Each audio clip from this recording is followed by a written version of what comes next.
vai do seu lado, cuzão. Cadê você?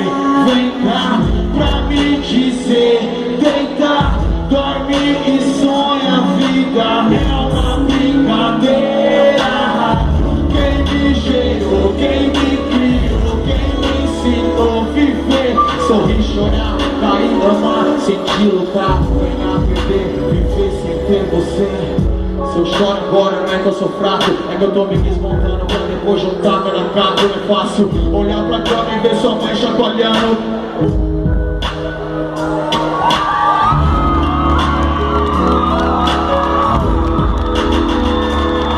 Tenho medo de falhar, medo que chegue no fim e eu não tenha alcançado o que você esperava de mim. Eu não vou culpar Deus, o mundo é dos espertos. Lá no lugar dele eu também adquiri mais por perto. E tudo que absorvi, o que contigo aprendi, é o que me fez ser homem muito antes de MC. Cada cintada nas pernas me fez aprender que eu tinha que ser calejado e forte pra viver sem você. E eu te dedico aqui minha melhor poesia, composta pela alegria de ser o seu filho e pela agonia de ver meu pai que é meu herói chorando, meu irmão gritando, minha avó entrando em pânico e a dor aumentava. E cada vez que eu caí nessa vida, quando eu sofri nessa vida, chamei por ti nessa vida e não te encontrava. Hoje eu sei que eu não fiz nada sozinho. A cada passo, cada respiração, você tava dentro de mim. Não vira lata, sem dorme, sei lá. Deixa minha cama arrumada, qualquer dia eu vou aí te visitar.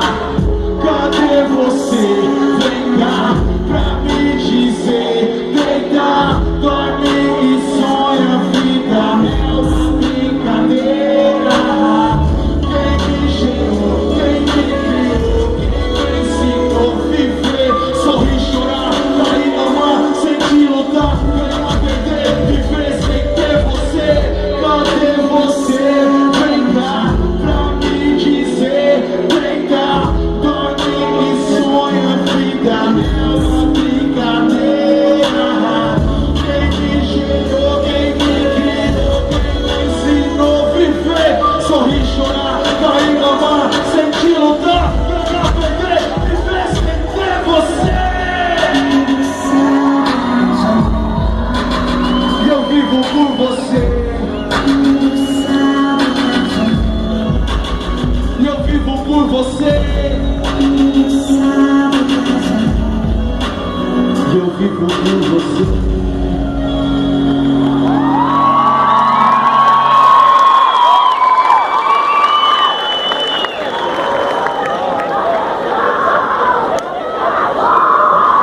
Gostaria de agradecer, Encontro das Tribos, pelo convite. Muito obrigado do fundo do meu coração. Poder voltar ao Estância Alto da Serra, cantar minha música, trazer minha mensagem. Obrigado a você que nunca ouviu falar meu nome.